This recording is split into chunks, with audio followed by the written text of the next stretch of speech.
It is May 9th, 2022, and I'd like to call this work session to order. The first on our agenda is a city update. So Ms. Solano, please take it away. Thank you, Madam Chair, City Council members, and the mayor's not able to join us this evening. I do have just a few city updates. The first is a COVID update.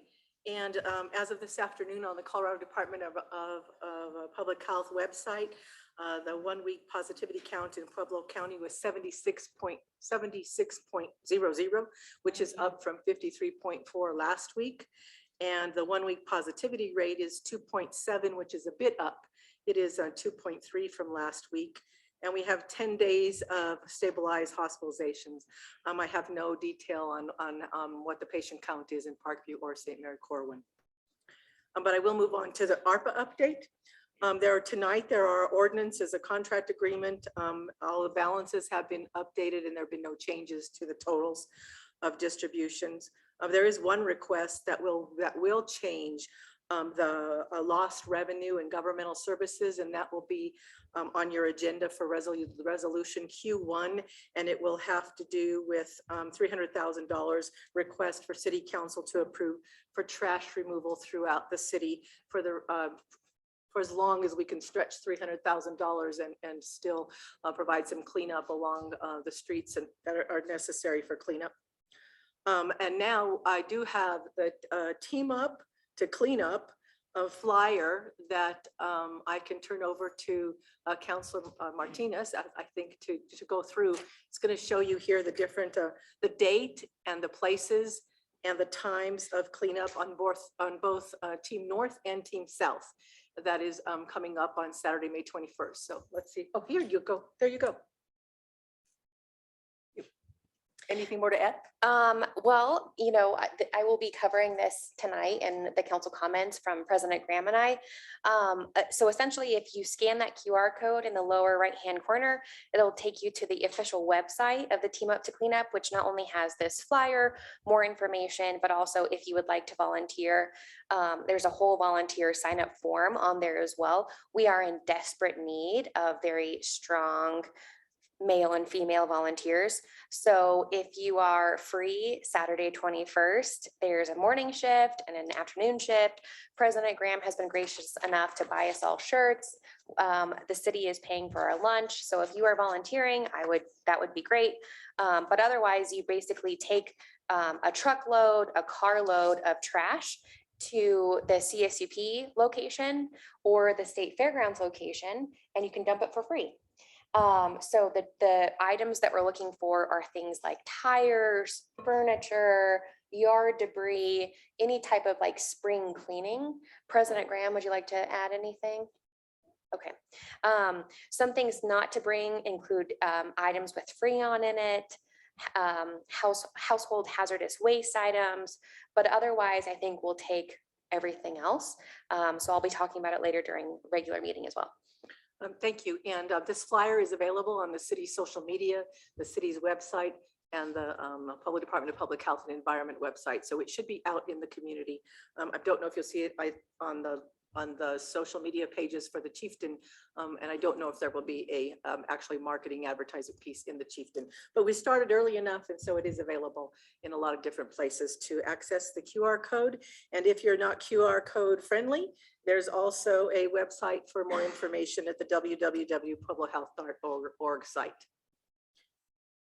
That concludes the few updates from the city this evening. Do you have any questions or information that you'd like for me to bring next week? Councilor Winter.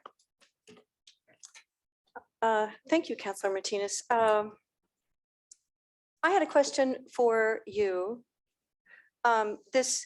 This cleanup, is that the City and County Health Department, or is this just Pueblo?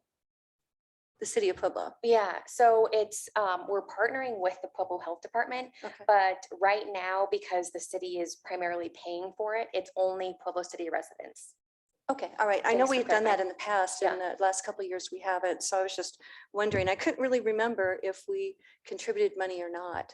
So I was And just we'll be wondering. voting on it actually tonight. So it's part of the ordinance around cleanup, actually. Mhm. And I think that Andrew Hayes, when he comes here, will actually give us a total budget of the cleanup. I believe the last time that I checked, President Graham, do you remember the total dollar amount for the cleanup? Don't quote me on it, but I think it was 75,000. And that's for all the dumpsters. I think we have around 50 50 dumpsters. roll-offs. Okay. And we have tire trailers to also haul tires. We're gonna be giving some free dump tickets. So if somebody comes in with a lot of leaves and twigs and stuff, instead of unloading it in the dumpster, we'll give them a ticket to go to the dump, and we'll also be giving them Recycle Works vouchers Mhm. to where they can go to Recycle Works for mattresses and old furniture. So that's also all included in that price. Don't hard quote me on that, but I think it's up there. We can ask later tonight as well. All right, sounds good. Laura, I just wondered if you could answer this. Ecological Materials LLC, that's the company that was going to be turning plastic, kind of plastic wrap and plastic grocery bags into streets. We had a report on it, and they said that they were going to try to use that product on Portland November 1st, but I guess there's this big supply issue. Do you have any update on that?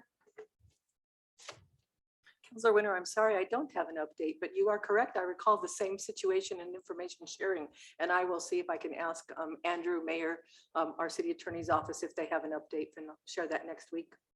Okay, and then how about Armstrong Steel? Did they ever open? I mean, that was kind of brought up back in November, I think, and we haven't heard anything about that. Can I ask the city attorney for some Sure. assistance? I would have to get back to you on that as well. Okay, thank you. Also, I was wondering, when we got an update on the vacant property registry from Karen Wilson last week, she said she had 138 properties that had actually paid. And I wanted to know how many of those were problem properties, and she said she didn't have the data on it. So I guess what I would like is a list of those addresses, so I can take a look. I have another question, and Mr. Kagosa could probably answer this. The Wells Fargo building, we passed an ordinance to purchase the first 3 floors, and I don't think we've closed on that. Do you know what the delay is? A survey of the building, the condominium plat has to be prepared before the city would enter into a contract. There is no contract to purchase the 3 floors from Pueblo County at this time. We would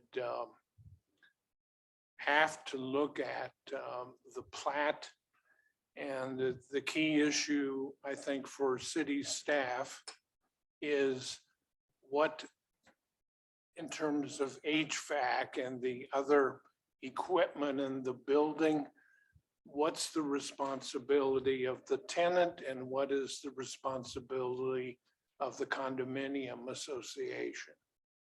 And that would be on the plat, and it's just has not been completed. The county has entered into a contract for the site, so we could have a condominium map, but it hasn't been prepared. Okay, I think that was quite a while ago, maybe 8 months ago or so. I think it's more like a year. Oh, okay. Yeah. Can I add something? Yeah. And that's that I had lunch with Commissioner Ortiz today, Mhm. and he's not real concerned about this at this stage, but they did hire an engineering firm to try to plot this building out. And he's putting the blame on them. They're so busy And so things have slowed down, but he feels that it'll all work out in the end. And it's basically putting together an office condo contracts in which the city will occupy 3 floors, but they have to divide the common areas and the areas that we'll actually be buying under a condo basis. And so he thinks at this stage that they're working on that and hopefully that they can get Okay. going on that. I know that we were looking to move some departments over there because of crowding. So I was just wondering where we were with that, so we can get some folks in some decent working conditions. I think our goal is to occupy 3 floors Yeah, eventually. yeah, the ordinance we passed was for the first 3 floors. Counselor Winter?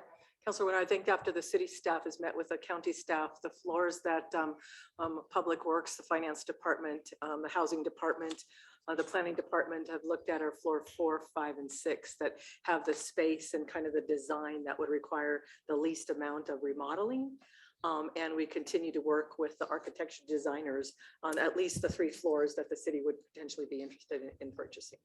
And you are right. We have now, we are doubling up and sharing a couple of different spaces, particularly in the finance office downstairs, where we are flipping a switch for technology, allowing one person to work at home and one to be in the office and trade off multiple times during the week.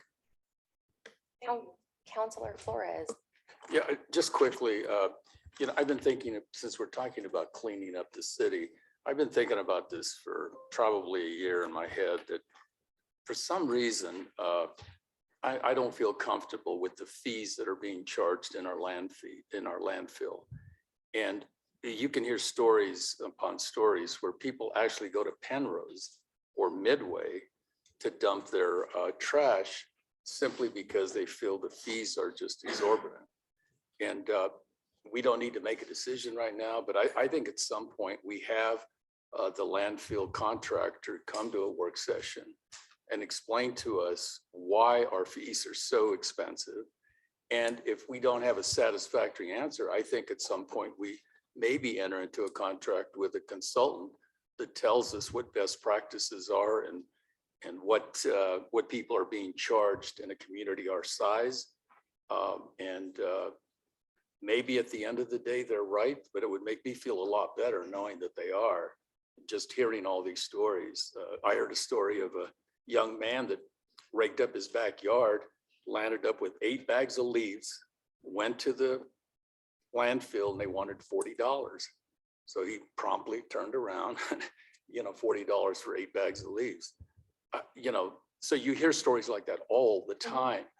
And this particular company is a Fortune 500 company. So, maybe we do need a consultant to see about whether or not they're charging the right fees and why they're making so much money according to the stock market. So it's just something that I think we need to talk about in the future, because I think that may be part of the problem here too. Thank you, Counselor Flores. Counselor Winter. Yeah, if you recall, we've had, I think we had him in front of us in 2016 and 2017, and it's just a conversation that goes absolutely nowhere. So I don't know. It's really frustrating. And then also for those people watching tonight, if you do have bags of leaves, if you have a regular trash service, they generally charge you about 75 cents extra per so many bags. I think you get like 3 for no extra charge, and then some like 75 cents after that. But call your trash service provider and they'll let you know. Thank you, Counselor Winter. Any other questions or comments for Ms. Solano and the city at this time? Seeing none, thank you, Ms. Solano, for that city update. Our next presentation then is the Community Commission on Housing and Homelessness. So do we have Ms. Lexi Ellis to the podium?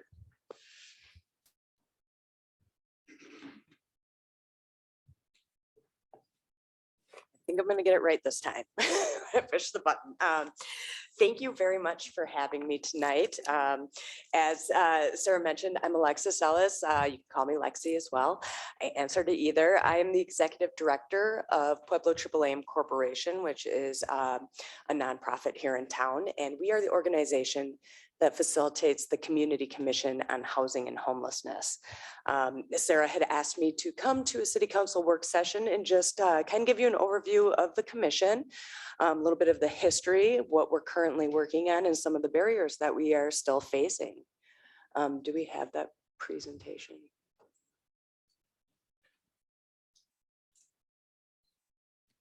Is this my clicker? Do I do this? Okay. All right. So the commission was actually started in January of 2019. Councillor Mark Aliff and Commissioner Chris Wiseman at that time decided that we needed to come together as a community and find a solution for a permanent shelter at that time, which is now the Pueblo Rescue Mission, but that was the original reason why the commission was put together. However, after we started meeting, we realized that there were a lot more issues in the community around housing and homelessness that we needed to address. So in mid 2019, we held a community strategic planning session for the commission. I believe 46 members took part in that cross-sector community effort, and we identified what we wanted to work on through 2025 as a commission. And what that is we want to increase funding resources that are coming to our community for housing and homeless issues. We want to increase affordable housing stock while mitigating sprawl in the community. And finally, we just want to increase community education and engagement around the subject matter. So the commission is now a 37-member commission, and it is chaired by Councillor Martinez and still Commissioner Wiseman. Pueblo Triple Aim acts as a neutral facilitator, so we don't vote or anything like that, but we do steer the community conversation and help the commission make decisions that will help us address these issues. Out of that strategic planning session, we also developed 5 working groups that would do most of the work between monthly meetings. That's a data group that specifically just tracks if we're making progress, if we're being successful in what we're trying to take on here. We have a planning and zoning work group that you probably saw one of the, we'll get to this later, but the multifamily housing standards. So that work group started on that a couple of years ago. And it had a lot of feedback from developers and nonprofits that are doing affordable housing development, as well as just interested community members. And then we have also the resource identification work group that just tries to bring more resources into the community, and they've been doing a great job of that. We have community education and engagement. And in 2021, we just launched a 6th work group that's an affordable housing developers learning cohort.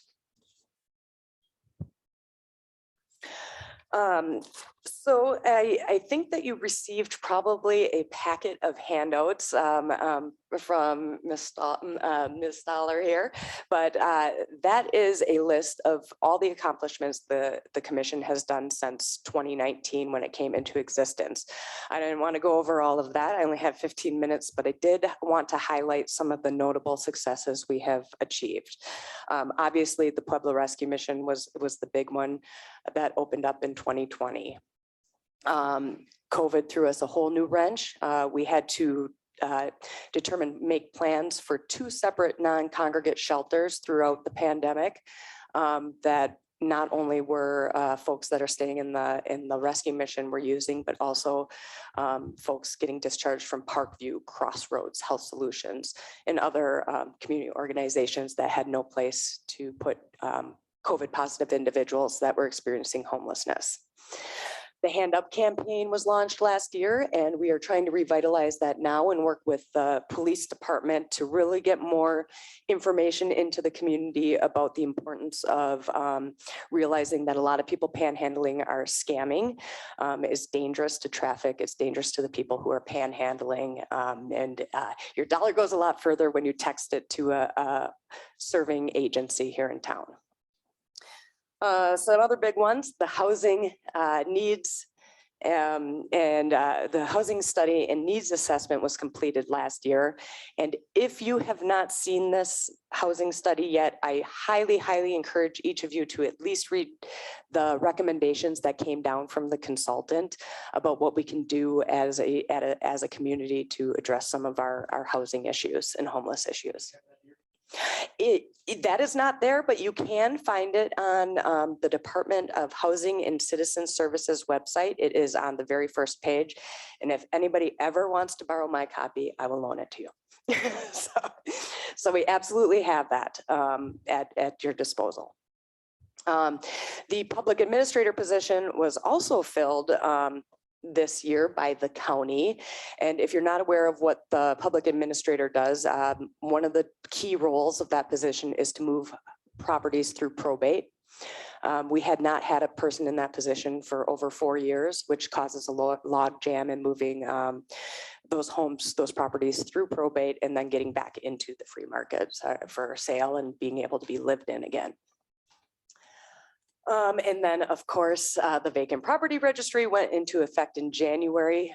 Back in 2020, we had come to city council and had put that out as a recommendation of a best practice for the community. And you guys just got a presentation on that, so. Now, our current focus areas. Number one thing that we are trying to accomplish is identify a location and create a plan to execute a permanent emergency cold weather shelter. I'm sure you're all very aware this has been a situation that comes up every time the snow flies. And we're usually doing a scrambling act trying to figure out where are we going to shelter people. We've used the transit center, we've used churches, we've used warehouses, various things. These are expensive solutions. We want to find a permanent solution that will be both a high quality environment for the folks staying there, a safe place for the folks working there, and then also create community cost savings. We continue to support planning and zoning. I understand they are moving on to accessory dwelling units now, and we hope to take part in those conversations again soon once they start down that road. We just partnered with the Pueblo Police Department on some of their community meetings just to let more folks know that there are individuals working in the community on these issues. We are also working with the coordinated entry system. If you'll recall, when I was here with the Pueblo Rescue Mission, they talked about getting close to reaching functional zero in our veteran population. That's part of that.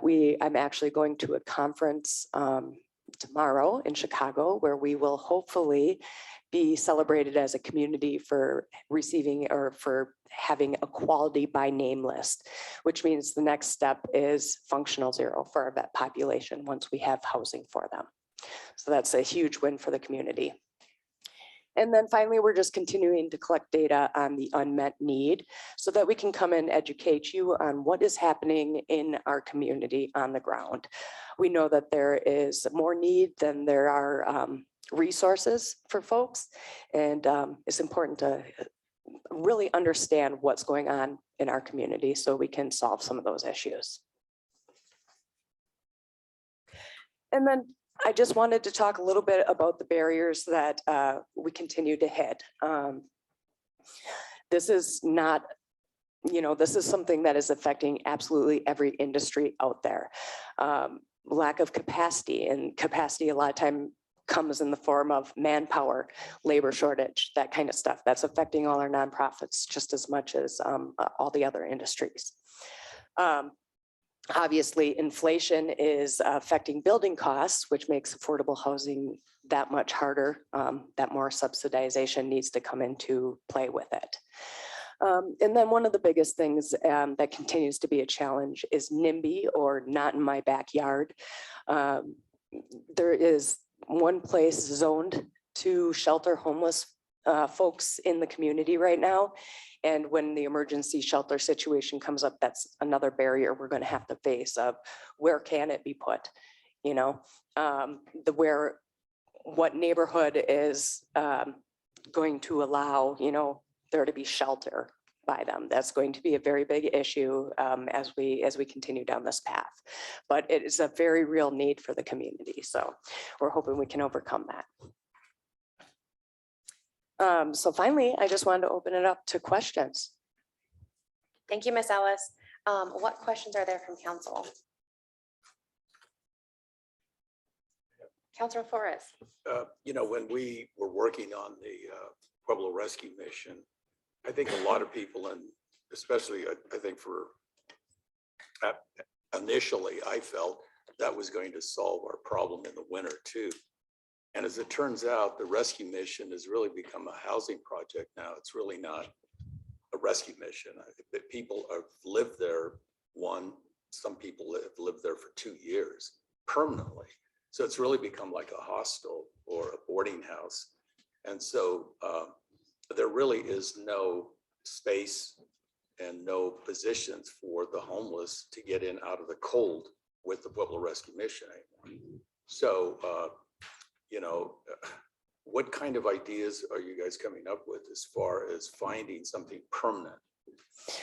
Well, right now, location is the name of the game for us. We're really, what we're hoping is we're able to find a place that we're able to, is close enough that we can service it, first of all, because transportation is a very real thing. We have to be able to transport folks to it. We have to be able to have people to staff it and security. So we're very much looking into first location.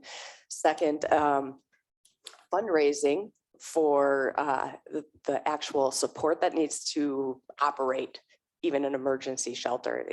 There's still staff, there's still security, there's still, you know, overhead costs of all kinds, supplies, all that stuff. So those are the kinds of things we're looking in right now, is to be able to, if we're able to find that location, fundraise to get what's needed to make it operational and then sustain it. Thank you. Councilor Maestri. What is your source of funds other than the city funds?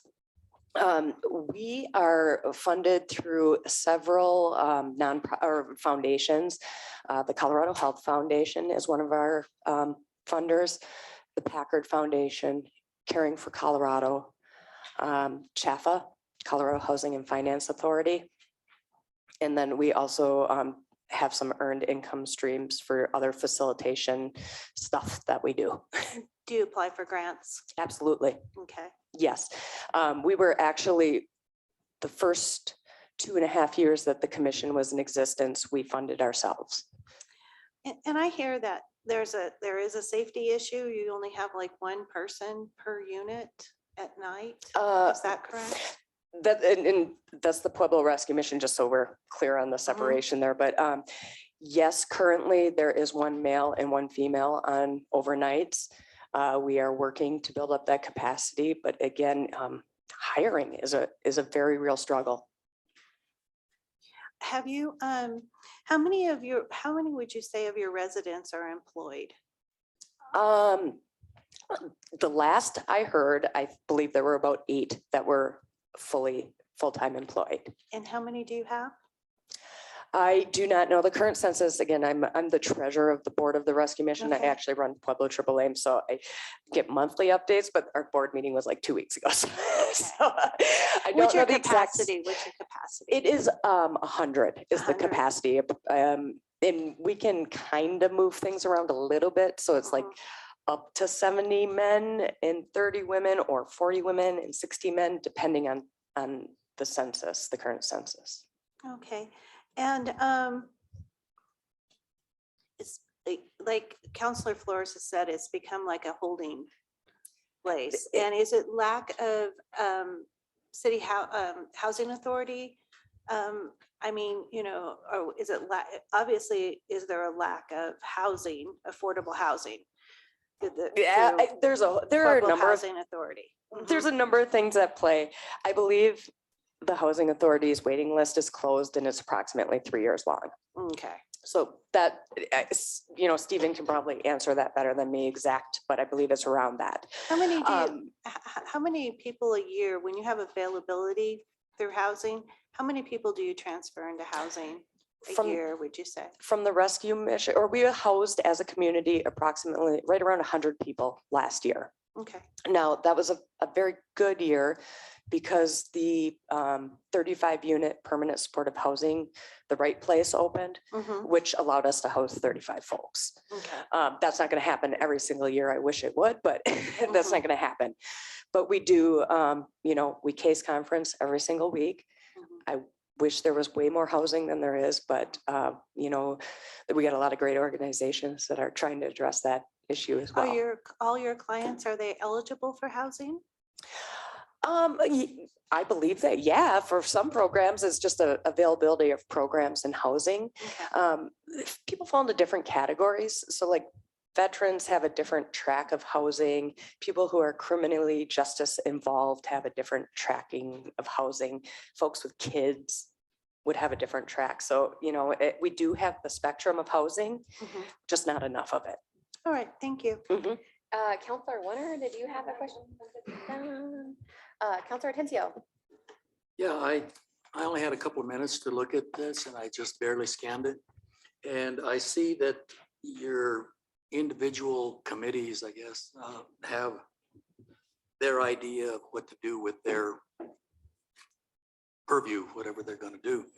But what I don't see is, and I've been looking at this for the last few months, other cities are doing this. They're putting together a housing affordability plan or a housing accessibility plan, a comprehensive plan as to how we're going to rebuild. For instance, my idea is to rebuild the Lower East Side.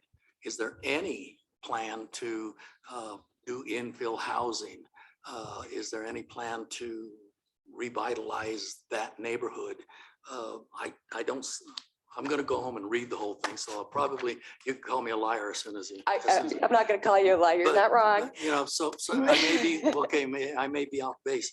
But my point is that other cities are literally putting comprehensive affordability or accessibility plans in terms of housing and what they're going to do for especially low income and low to moderate income individuals and how we're going to get those folks into housing.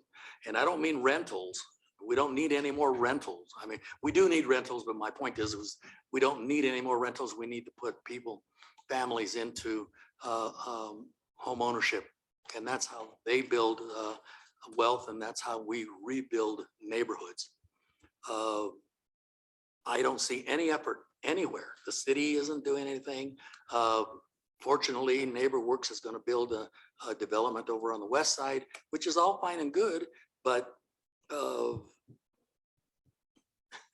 I hate to say it, but it's going to end up being a low to moderate income neighborhood because they're only 1,200 square foot houses, and God bless the people that are going to get there. I mean, I'm 110% for it, but my point is that individual organizations are doing things, but we don't have a comprehensive plan. And I think maybe this organization or this committee would be the place to put a housing affordability or accessibility plan in place. What are we going to do and how are we going to do it? From what I've seen, it's not in here. I love the way you think. I will tell you that the county just did finish going through their comprehensive plan for the county. And I know that there is definitely aspects of affordable housing in that. Aspects. That being Yeah. said, the first step in the right direction for us was the housing needs, the housing study and needs assessment, because we as a community need to understand what our issue is before we can address it. All that being said, I 100% agree with you. And Well, I hope you take it a little further instead of just, because what happens is they do these needs assessments. They get a nice little folder and it gets put on the shelf and nothing ever happens. You found out what the needs are. Now, what are you going to do about them? exactly. That's what I want to find out.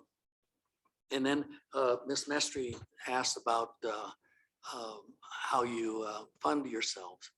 How do other places do it? How do other cities are able to do infill housing in their own neighborhoods and build new housing and things like that?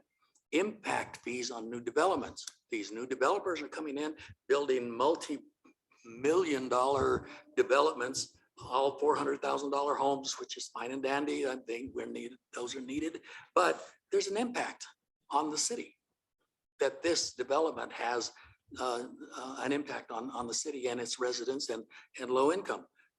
Real estate transfer fees. Every time somebody sells a house, there's a fee to be paid for that. Good old sales tax, housing, other taxes that are done. Oh, they can find a way to tax How do we everything. do this? We could put this in a housing affordability or accessibility plan and really figure out a way how we're going to get this housing done. You know what I mean? Absolutely. Because it's being done. It's just that we here in Pueblo do very little.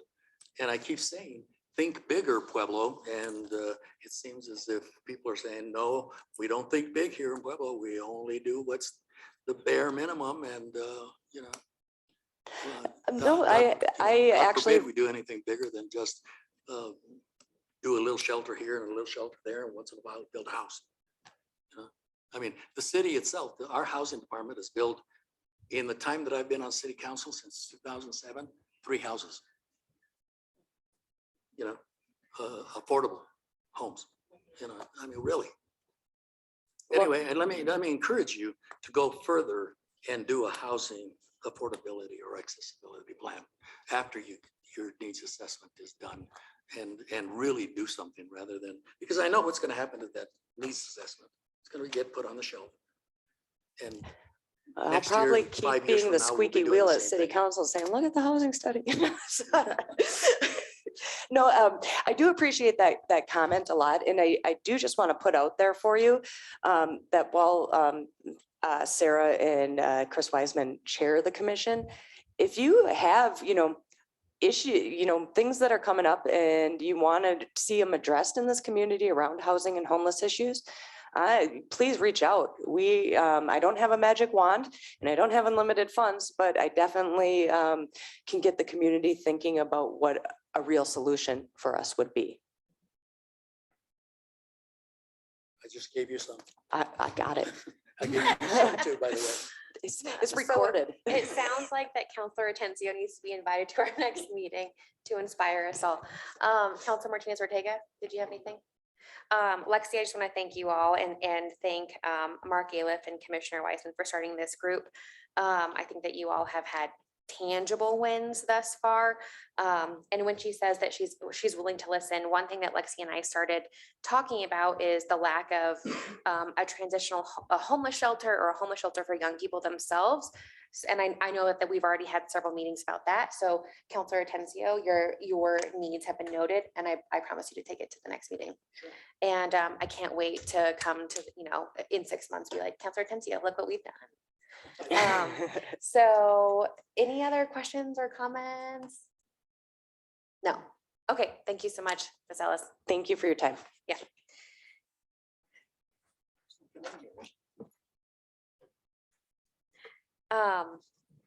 Okay, so something else then on our agenda is the Pueblo Chemical Depot, Pueblo Chemical Age and Deconstruction Pilot Plan. So can I have Mr. Levi, Mr. Isles, and Colonel LaCroix?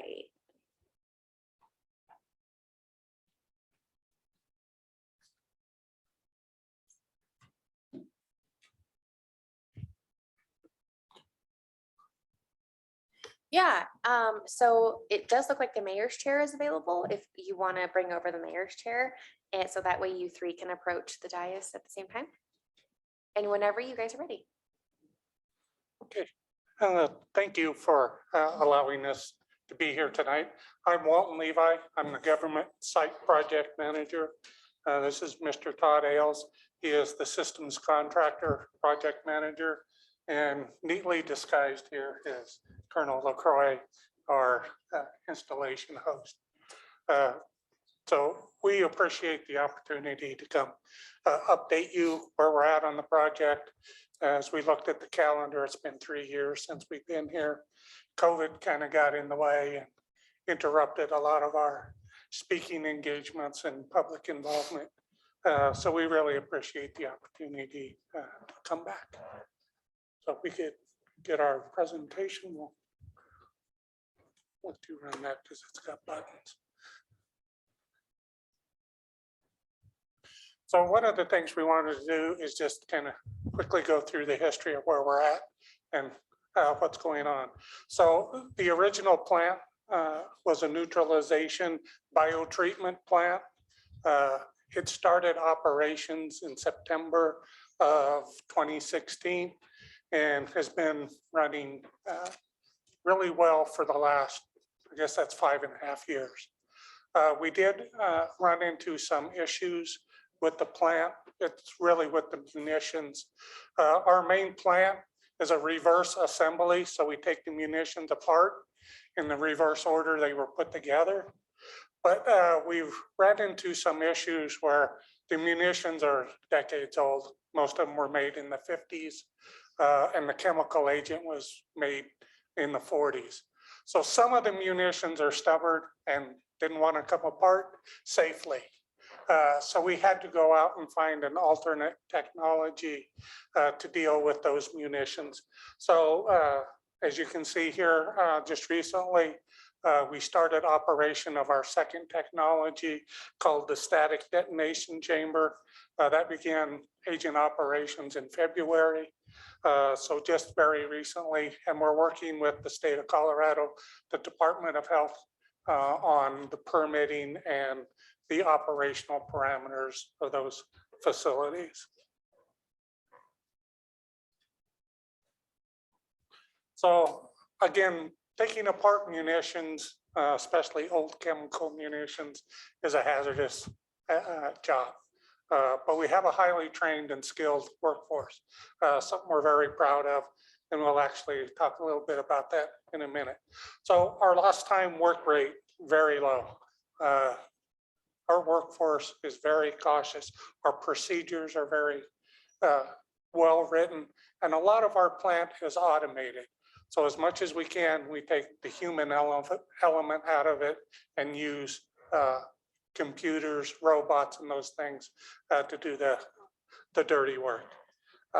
So locally, we employ about 1,600 people on a given month.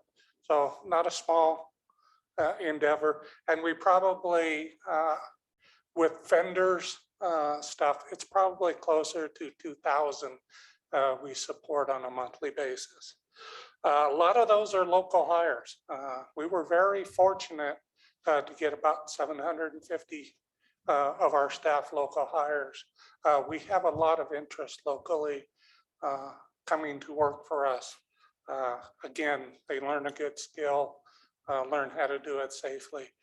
We have a fairly high attrition rate, about 10 to 15%. People retire, move on with the corporations for other things, or really what's fortunate for them also is there's more job opportunities and businesses in Southern Colorado. So we're out there competing for the locals, but we've been very successful.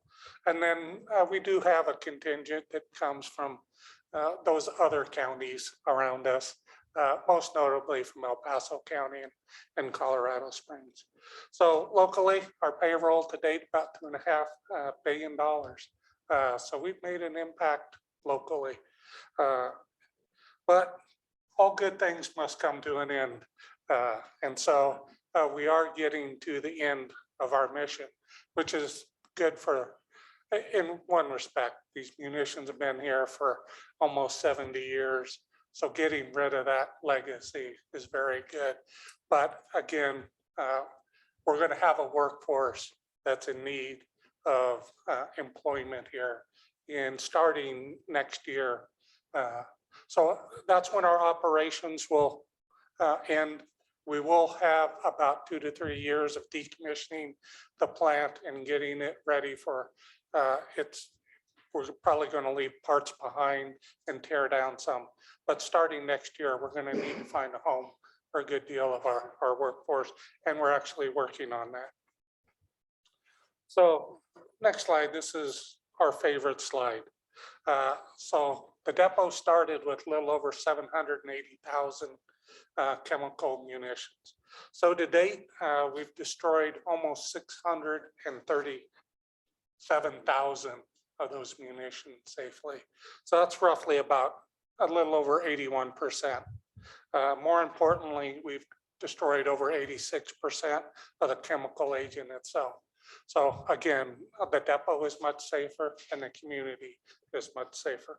But we're very proud of, we call this our scorecard and our progress today.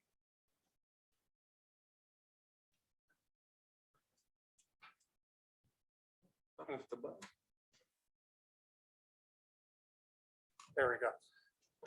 So again, we're looking, now that we see end of operations in about a year, 16 months from now, we got to start thinking about what are we going to do with the facility and what are we going to do with the workforce.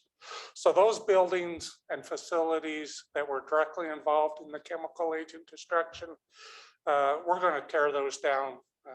They're not going to be of use to the local community or anybody, and there's a lot of liability there. So we'll tear those down. Everything else we're looking to leave behind, and that's a good part of our facility. So we're working with the local reuse authority and more specifically with Puebloplex. They're actually starting to go through our facility, and I call it put sticky notes on what they may wish in the future. And then we will work with the state regulators to see if we can leave that behind in a state that's usable for Puebloplex and the local community. So that just started here within the last 4 to 6 months, starting to pick up a lot of momentum. And I think that'll be great. But our legacy, what we really want to leave behind is our workforce. Those individuals have worked really hard. Again, it's not a dangerous job, but it is a hazard job. And they're well-trained, drug-free, all of those things that an employer looking for. So we've really started marketing, not the facility, because that's probably not our best asset. Our asset is workforce. So we're starting to market our workforce. So we partnered with the depot, we partnered with Puebloplex and a government office called the Office of Local Defense Community Cooperation. They'll give us grants to build plans on how we could retrain workers, how we can give them different skills, how they can market themselves to businesses that are coming into Southern Colorado. And we can even start bringing those businesses out to our site and let them see our workforce in action. So that's really one of the key things we're really working on. And you'll see that pick up momentum throughout this year and certainly into next year. So I'll turn it over to the Colonel now to talk about the depot. So good evening, ladies and gentlemen. My name is Colonel Jason LaCroix. I'm the commander at the Pueblo Chemical Depot. I've been there just about a year, coming up in June. So what you see in the top left quad, for those that are tenured here in Pueblo, there's not a lot that's changed in the mission of the depot. It still secures, it stores, it monitors, it transports the rounds to our partners over on the other side at the plant. What is different though is kind of what Walton alluded to, is kind of that all things must come to an end. So most of my time is spent kind of setting conditions for transition and closure of our portion of the workforce, roughly about 450, to kind of set the stage for what's going to be next for them. When you move into the bottom left quad there, the depot relationships. So what does occur almost on a weekly basis is some sort of a touch point that occurs between those three stakeholders there. So whether it's a meeting between us and how we're going to move forward with our workforces, Walt alluded to it, Russell DeSalvo is the CEO of Puebloplex. He's also the Land Reuse Authority. So he's kind of the belly button for the Department of Defense to kind of help what the depot is going to look like post Department of Defense. So he does an incredible job doing that. And what he has done is kind of what Walt alluded to, and I'm jumping to the top right of that quad, is that OLDCC, which is the Office of Local Defense Community Cooperation. So we've had about three engagements with those folks that fall under the Office of the Secretary of Defense. And what their purpose is to kind of really prevent economic hemorrhaging from a departure of a DoD footprint out of a local area. So, Mr. DeSalvo is kind of working with us to kind of work with that organization on the first round of grants and kind of set the stage for the workforces for both the plant and us. What you see on the top right there, those are some of the people initiatives that I'm working with my chain of command. So, we have a great human resource section that does aggressive hiring for folks in the community as well as outside the community. So, as you move towards a closure of a depot, and I think everybody knows that this falls under the base realignment and closure of 1988. One thing I was able to work in the last month or so is get an exemption to policy for permanent hiring. So it would have been somewhere in the early fall where I would have no longer been able to hire government employees on a permanent basis. They would have only been temporary. So I was granted an exemption to policy, which gives me about another year and a half to hire on the permanent level. So that's a great news story for folks in the county that want to get into the government system. We certainly have vacancies, especially on our security guards, our fire department, our toxic material handlers, which are the folks that actually handle the munitions proper. So we're always looking for good quality hires that want to get into the government system. The other thing I was able to do is I got a pretty good partnership with CSU Pueblo and PCC. So I've engaged Pueblo Community College twice, and right now what you can see are the bullets that you see listed there. So they are ready to come out to the depot and offer some academic bridging opportunities for a good majority of our workforce. So, a lot of our folks, the only hard skills they have are high school graduation and what they've got at the depot. So what they're going to try to do is push them on particular paths on emergency management, environmental safety, things of that nature, where they can take the things that they've done at the depot, potentially give them academic accreditation, and then move them towards some sort of a certificate program to make them more marketable as they transition out of the depot workforce and into something else. And then the other piece I just wanted to highlight, obviously, obviously this is the home of heroes. You kind of hear how pro-veteran it is here until you get here, though you don't really feel that. Obviously, as the COVID fatigue goes away and the constraints loosened up, I had an unbelievable amount of engagement in the fall, whether that be a Veterans Day parade, Avondale, Veterans Day, et cetera, et cetera. The Home of Heroes Association just recently last month, you can see the picture down there. They invited me out for the Home of Heroes essay contest. So I got to give awards out to the elementary school, junior high, high school, spend some time with their families. It was really, really cool. Certainly we're in good hands in the county with our youngins. I can tell you that right now. A couple other things, Walt alluded to safety. A couple other, some safety milestones that we achieved at the depot, and two of them are pretty significant. The first of which is we were awarded the Army Safety Streamer. So, not uncommon, but not common either, probably somewhere in between. But the one thing that we are particularly proud of is that third bullet down, 1 million man hours, reaching a safety milestone. So what you're saying there is the depot workforce achieved 1 million total man hours without a safety incident, which equates to a little over 2,500 hours per employee at the depot, which is a pretty significant thing to do. So we publicized that. Our workforce is proud of it, and they should be. And then the other thing, just recently last week, I think it hit the news in terms of local news, but we did the CSEP exercise and went very, very well with the county. That was my first engagement with the sheriff and the fire, just kind of doing an engagement of that nature and crossing our stakeholders and making it work and making the community safer via the exercise program. And then the invitations have gone out. I'm not sure if everybody on the panel has received one. But if you have not, we are celebrating our 80th anniversary of the depot next Wednesday. So no COVID constraints. We'll have a flyover. It should be a great event all day, and we'll celebrate the history of the depot throughout the decades. And then, Walt, I'll turn it back over to you to close it. So we'll open it up for any questions or anything.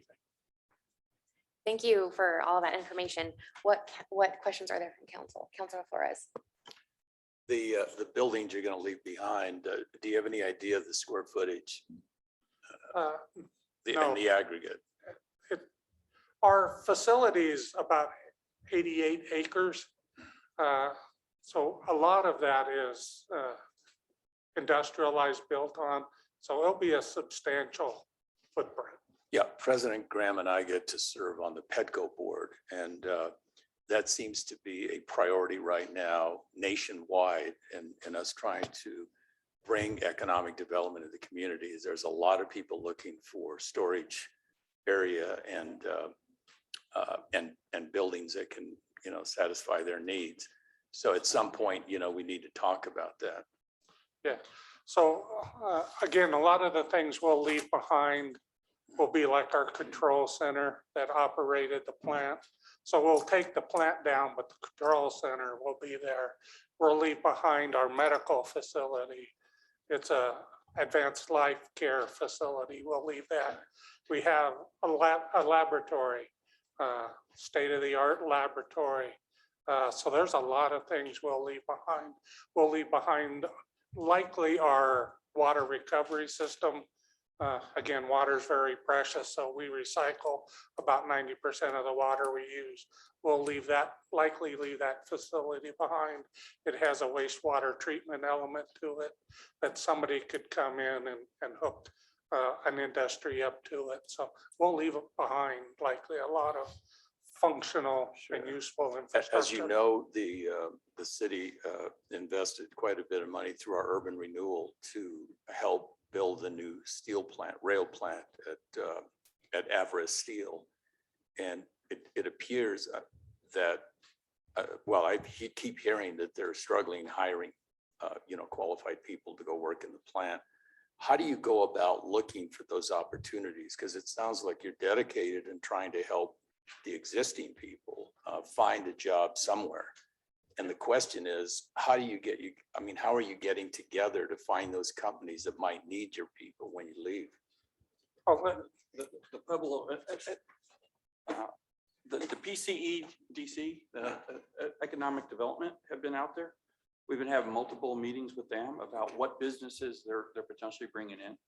Our plant manager just went to a meeting out at the airport last week with other companies that they had out there that they coordinated, and started having those discussions off what our ramp down rate. Again, as Walt stated, we'll finish operations in 23, and we'll have some that drop immediately, right around 150 so of our workforce, and then we'll have a slow decrease from that point on. So we want to have the reverse job fairs. So if they have some needs, if they line up with our de-staffing, come out and talk to our folks. What do you have salary wise, program wise, when you looking to hire folks, right? And then we're going to go ahead and display the skill sets that we have for our teams out there. And hopefully they mesh together to support that, because as Walt and I know, there's a good 50-60% of our workforce. I think the commander would say the same thing on his side, that they don't want to leave Pueblo. They want to stay here. So they're looking for another job opportunity. Mr. Levi, when you identified that you had over 700 employees, the additional 400 that you cited is an addition to that. Right. These are civilian workers that are working for the Department of the Army. And to kind of reinforce what Todd's talking is, that meeting that we have with OLDCC, PEDCO is actually part of that. I think the challenge we're having now is, the mission is it's close, but it's not that close. I think both of us as stakeholders have to prevent any sort of hemorrhaging with the workforce to jump to something else, so we're not in a detriment. So I think that's what we're trying to balance right now. Right. So, thank you. Councilor Winter. Thank you. Commander, thank you for your service, and thank you for that presentation. I think what Councilor Flores was referring to are those Quonset huts that people lease. Isn't that what you were talking about? No, they actually have a different plan. They have a different plan with that? Yeah. Okay. Most of our administrative buildings will stay. All that. Yeah. Okay. Yeah, the storage structures for the munitions that held the munitions, most of those have been transferred over to Pueblo-Plex, and they're actually being rented out for various individuals or industry to utilize. we'll gradually transition those over. We'll clean them, decon them, make sure they're clear of everything, and then over to Mr. DeSalvo, and then he'll start to use them as his, just more igloos in his footprint. Counselor Tencio. Yeah, I was just recently appointed to the Pueblo-Plex board and I attended 2 meetings, so I'm a neophyte yet. But the cooperation between OLCD, the Army, Pueblo-Plex,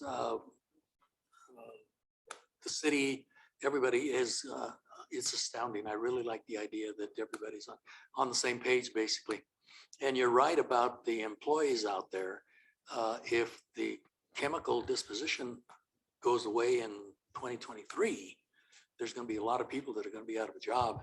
So we have to find a way to get those people retrained. I like the idea of working with PCC and CSUP because the things that the workers are learning out there are really valuable, and they could be transferred to, like you say, certificates or diplomas or whatever.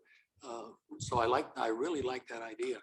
And in terms of the Army, 2026, is it that you might hand over? So each of the parcels of land have their own Yeah. timelines, but yeah, on or about, yes. Sir. Yeah, I think so- the next thing is Yeah. you know, the National Defense Authorization Act will lay out that last parcel and what that looks like. And once you have that, you'll have your timeline. But there's a lot of opportunity out there. All of the buildings that are, all of the warehouses out there, the ones that are still viable for use are going to be important. There's a lot of land out there that is available to build on. So I see a big future for that the depot. And let me tell you just a quick little story. 1968 or 69, something like that. I was in high school. No, I was in it was before that, 65, 64 maybe. And there was a program out at the depot. They let high school kids come in and work for the summer. And I worked for what's it called? The yard department. And we used to go out and repair things all over the depot. Well, we'd go to the igloos and we'd open up the doors and heaven knows what the heck was inside them. And we would weld here and we would weld there. And we didn't, there was no such thing as safety, anything way back then. I mean, we could have opened doors to some of these munitions that were totally toxic, but we just went out and did our jobs and all over the place. I think I got to go into every single building out there at one point or another during the summer. But when I did a tour with Russell 2 months ago, whatever it was, he explained all the safety precautions that are in place today. Oh, yeah. And I just had to laugh because I mean, there was no such thing back in the late 60s when I worked out there. That's But why, anyway, good that's work. why you glow at night. Huh? That's why you glow at That's night. why I glow at night. Yeah. But anyway, I see a big future for that area out there, and the cooperation that, like I said, with the Army, OLCD, and all of the partners out there is phenomenal. I really like the idea. Any other questions or comments from council? Seeing none, perhaps we'll have you guys back in 2023 once the destruction has closed and before the transition of operations in 2026. So we will have you guys back next year. Thank you all for your Thanks for having time. us. Yes. Thank you. Our last on our agenda is a public safety sales tax. So can I have Chief Knoll or?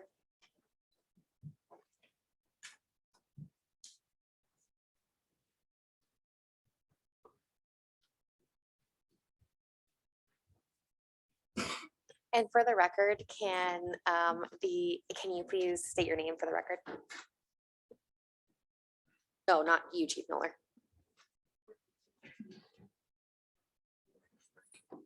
Deputy Chief Joe Garcia. Thank you.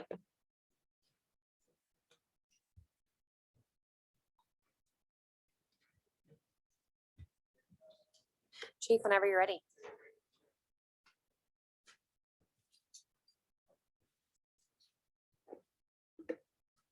All right, members, do we have the PowerPoint? Members of council, work session chair. Thank you for having us here tonight. Myself and Deputy Chief Garcia will be giving a brief rundown on public safety sales tax over the last 5 years. As you guys know, January or in November of 2017, the citizens passed the public safety sales tax, which is kind of outlined here. And it became effective in January of 2018. Over the years, we collected these revenues. 2018, we collected roughly $3.4 million. 2019 was 3.5. In 2020, 3.7 roughly, and then 2021, approximately $4.7 million in revenue was collected through the PSST sales tax. Some of those expenses included covering wages. The wage amounts there, you'll see in 2018, I believe we were authorized to hire 20 officers. And in 2019, we were authorized to add the sergeants. It was some combination of that. We weren't allowed to hire all 24 officers or 20 officers, 4 sergeants all at the same time. So we spread that out over a couple of years, which is why you see the ramp up in wages from 2018 to 2020. The benefits for those officers were covered as well. There were some operating costs, operating expenses related to those officers. And then in 2019, we started purchasing vehicles, which out of this money for the officers and for the department. We also in 2019, that was a lease payment. So that's why the monthly amounts or the yearly amounts are the same. It was a police vehicle lease. I think we leased 12 vehicles. 27. 27, okay. And then in 2020, we started incurring costs related to body worn cameras out of that revenue source. I don't know how many of you remember what our fleet looked like in 2016, but the monies that we were able to raise through the PSST helped us to advance our fleet. You can see there a picture of one of the cars that was in active service by patrol officers in 2016 and the equipment that we are driving today in 2022. Throughout the life of the Is this cutting in and out? Throughout the life of the public safety sales tax, we were able to purchase 27 unmarked vehicles for investigations and administration, 43 marked police vehicles for patrol, 7 trucks, 5 of which are used by our ID unit, 1 for our bomb unit, and 1 for our code enforcement unit, which we're going to be purchasing this year. And then 16 additional vehicles will be purchased with PSST funds that will be both marked and unmarked, slated for purchase later this year. And some of those vehicles will be electric vehicles.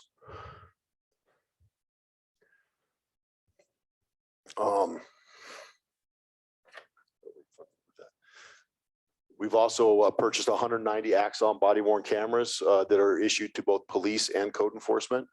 146 tasers currently issued to personnel. We've also paid for an upgrade to the Pueblo Municipal Justice Facility for the outside security cameras. Implemented the drone program. We've purchased 7 drones. Those drones have been used in a lot of high scale events like locating missing persons. Just this I think it was last week, we had an incident on the south side where we used a drone to hover in front of a guy who was unconscious in a vehicle with a gun to let our officers know what he was up to as they were moving in to take him into custody, which I think helped de-escalate the situation and allow us to take him into custody without needing other forms of force. We have purchased 41 laptops for the vehicles, forensics computer, crime scene sketching software, battery backup equipment, and training room and community room technology upgrades were also in part paid for through the PSST. Just to give you an idea of where we're at with body worn cameras, the current cost is about $451,000 per year for the cameras that our officers are required to wear. That will go up an additional 70 cameras next year as we outfit our investigators and the new CSOs and some other officers that don't currently wear cameras. They will be required to wear them beginning next year, which will increase our cost to a rough guesstimate of $658,000 a year. That may be somewhat more expensive as the pricing goes through. Just so you know, that contract is typically spread out over 5 years through our current vendor, which is Axon. And currently, the public safety sales tax also pays for 4 sergeants. 3 are assigned to patrol. 1 is in the ID section, and also 20 officers. We have one of those officers who was assigned as an SRO. They were originally a patrol officer, but moved to the SRO unit and maintained the what we call a 2B status, because it was the original PSST was I think it was ballot issue 2B. We have 19 of the others that are assigned to patrol. We have 8 assigned to graveyards, 9 to watch 3, 1 to watch 1, and 1 to watch 2. Currently, we still have a number of vehicles in our fleet that have over 100,000 miles on them. And PSST funding is being used to update the fleet as we can with both marked and unmarked vehicles. We currently have 92 marked patrol officers in our fleet and 81 unmarked units. Now, just to be clear, marked units include the ID vehicles, the CS or the code enforcement vehicles, the Bearcat and the MRAP, which are also marked. So it's not just patrol vehicles. And I think that's it. So that's our presentation. I'm happy to answer any questions. Thanks, Chief. What questions are there from council? Councilor Flores. I was, one of the big issues that we're having, everybody's having nationwide in police departments is finding people to hire. And the way maybe this is also a question that maybe our attorney can interject. The way that the ballot issue reads, is there anything that prevents us from maybe spending more money in recruitment? Recruiting is big business these days, and finding the right people. I guess the question is, can some of this money be used for that, and maybe more so that we can, hire somebody professionally to go out and not only recruit people, but maybe steal people from other police. I mean, they do it to us. So in other words, I think that's something that, so I guess my question is, under the way the ballot issue reads and the way the citizens provided this money, can some of that money be spent for recruitment?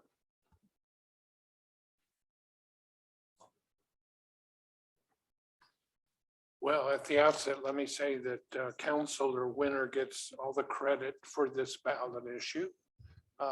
Council told me to draft it as broadly as I could so that we could pay salaries and get equipment, and certainly recruiting expenses would be covered. So they could be spent that way if that was the decision of our chief of police. So I guess that's not a question, but maybe a plea that maybe you look at that going forward. Obviously, we've got to get it passed, and obviously the citizens have to continue that tax. But assuming that it does pass, I think that's maybe a priority that you think about. Absolutely. We are. I'll be honest with you, the thought of using that money hadn't crossed my mind, and that's on me. But we have been trying a number of techniques to increase our recruiting throughout the last year since I took over as interim chief in May of last year. And the way we're running our academies, where we're going, we send officers up to Wyoming to recruit from the University of Wyoming. The Criminal Justice Club invited us up there to recruit.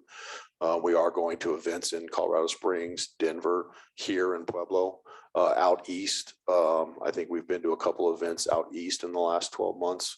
But yeah, maybe there's some opportunities with that money to seek other guidance, and I appreciate that. Thank you. Appreciate it.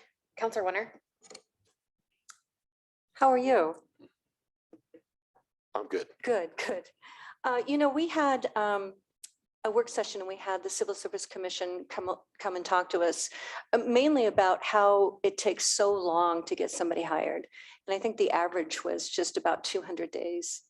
I think that's the issue more than anything. And I really wish we could get over that hump. In that meeting, I did ask you a question, though. I asked you how long it took for a background check, and you said 2 weeks. And I was just wondering why the police department would take 2 weeks for a background check. Well, I think 2 weeks is optimistic. Probably 2 to 3 is probably more likely, but I'll be happy to explain that. What we do is not just go check a records check on a person. What we'll do is we'll try to go out to where they live, speak with neighbors, speak with people that they interact with. We'll go out, talk to employers. And a lot of times with our recruiting, that's here in town for the most part. But there are times where we have to go to Denver, Salida. I drove to Salida as a sergeant to do a neighborhood canvas of an applicant, speak with employers, employees that they worked with. So what will happen, generally speaking, is on the application, the employee or the prospective employee will list names of people they want us to contact, which is all good and fine.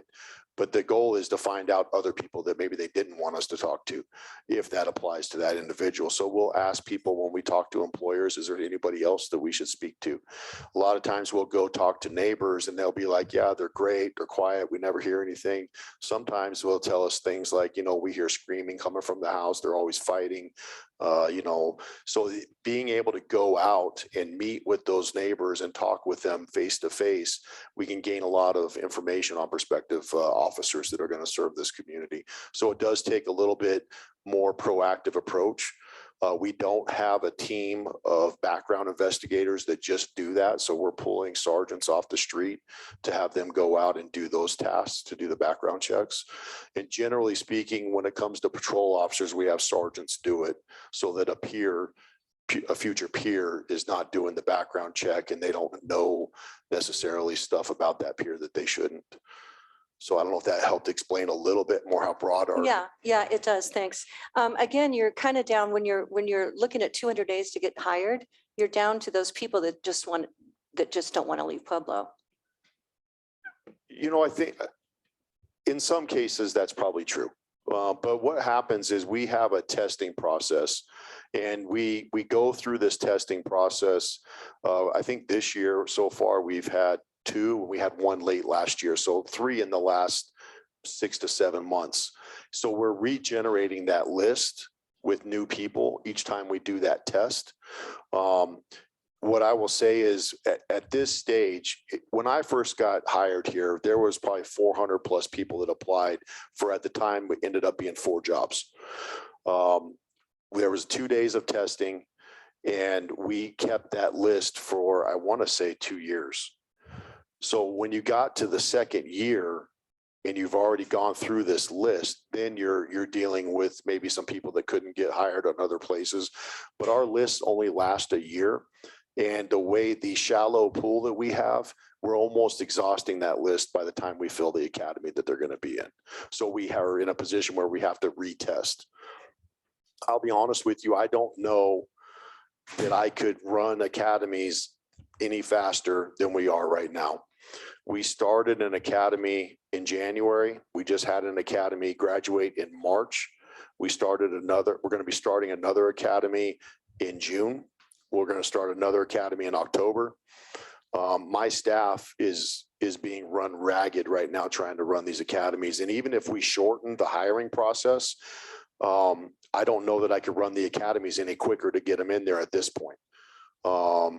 Just to be perfectly honest with you, the hiring process it's been a while since I've applied for a police job, but it seems about the same as what you hear about in other places, except maybe a few days here and there. In speaking with the training staff and Manuel Alcala right now and HR, our biggest timing hurdle is with the psychologicals and the polygraphs, getting those scheduled. And that's just because the capacity of the companies that we use to do those. So we've worked really hard with civil service and with HR to streamline the process as best as we can. Maybe maybe somebody with eyes that haven't been in this process for 26 years like I have might see other avenues where we could do better. But I think our civil service commission and our civil service people like Manuel and his staff work really hard to try to give us a good product and get us a timely product in order to get the best officers that we can. Any other questions or comments, Counselor Maestri? Great community service meeting on Friday. Very informative to the public, letting the public know what they've got a part in it too, and helping bring our community back to law and order. And it's a good thing that even though we weren't able to retain officers, that we did have this money available because of all these mandated equipment now that's required by Senate Bill 217. Had we not have this money available, that might have been tight for us, so thank you for all you do. Thank you, ma'am. Counselor Graham? Chief, is there anything we can do to help promote the ballot initiative? I don't know how to comment on that. I think what I will say is the revenue and the opportunities that we've had as an organization through the public safety sales tax has allowed us to do things in our organization that we have never been able to do before. I think Joe's been here almost 30 years. I've been with the department. June 3rd will be beginning of my 26th year. And for the first 20 years of my career, we didn't have a fleet like we do. We didn't have technology like we do to be able to help our community in the form of things like the drones. We didn't have the ability to, and I get that we don't have it fully staffed, but 231 officers, if I can get anybody that has what did I say on Friday? If you're 21 years old and you have a heartbeat, apply. If I can get up to 231 officers, which is my goal, the level of service that we can provide our community will be unmatched. We will have the ability to be out there doing foot patrols. We'll have the ability to be out there engaging in community-oriented policing projects, getting to know the people in our neighborhoods. My cops will have time to get out in their beats and walk around and meet the people that they work for, understand what the needs of that community are. But I've got to be able to get to that number. And the only way I can get to that number is to have the funding to pay for it. And the PSST gives us the ability to do that. And it will give me the vehicles, not just literally, but figuratively, that I need to give them in order to be successful and to do the kind of policing the city of Pueblo deserves. Chief, I'm going to ask the flip of Counselor Graham's question. What happens if this doesn't pass in November? The impact to our ability to operate the way we currently are even would be severely hampered. It would depend a lot on what you as the council were able to give us to make up for that. But I would see it being very difficult to have any kind of a fleet replacement program like we do now, which is not even really a program. It's just the way we've worked it out through good work by former Deputy Chief Mike Bennett and the great work that Deputy Chief Garcia is doing for us. The equipment, such as drones and being on the cutting edge of technology, our ability to provide cutting edge training to our recruits the way that we do in our in-service training would be hampered. The amount would depend on how much council was able to give us in operating budget increases to offset the PSST. But if everything else stayed the same and we lost that, it would be detrimental. Other Counselor Graham? Chief, can you tell us the story that you told on Friday about the gentleman that was in the bush and how you were able to find him with the drone? I never thought of, using a drone like this, but I think that's a great story. Yeah, I can't remember when it was. It was in a colder part of I don't know if it was early winter last year. We had a gentleman with Alzheimer's that walked away from where he was living at the community where he was living. We had officers out all night searching for him, going through fields, arroyos, walking neighborhoods, driving through neighborhoods, and they were not able to locate him. When the sun came up, we were able to get the drone out there and fly the drone we had 2 drone operators over a field that was near the home where he was living at. And one of them saw a flash of blue. Ended up being his blue jeans. Part of his leg was sticking out from under a bush. And had we not had that drone up, there's no way we would have ever found that man. So we were able to get officers out there. He was severely dehydrated, kind of hypothermic.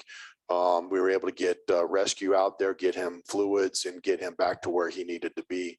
And he was just kind of out of it the whole time. So I don't think he would have been in any condition that day to get up and get help for himself.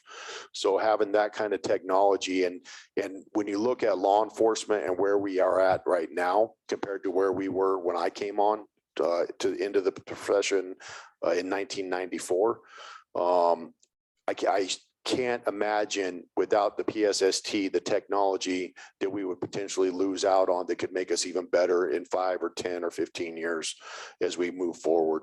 And we have a department, and I'm not just saying this because I'm the chief, but I have a department that is full of people that are ingenious in applying technology that look forward. They're looking over the horizon all the time at what's next.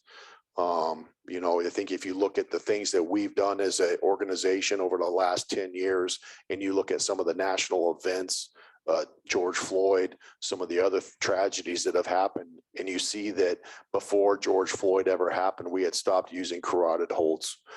Before some of these other incidents that happened, we had already implemented training programs to prevent those kind of things from happening here at the Pueblo Police Department.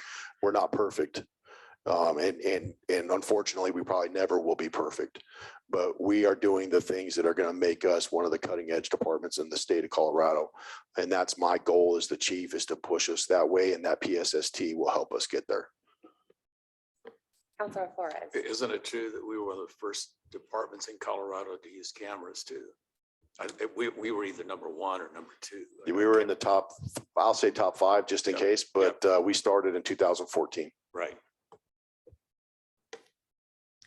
Thank you so much, Chief and Deputy Chief, for all that information regarding the public safety sales tax, which is going to be on this November's ballot. I really appreciate all the information. Seeing no other questions or comments from council, I conclude this work session meeting at 6:57 p.m. and we will take a brief 10-minute recess before starting the regular meeting.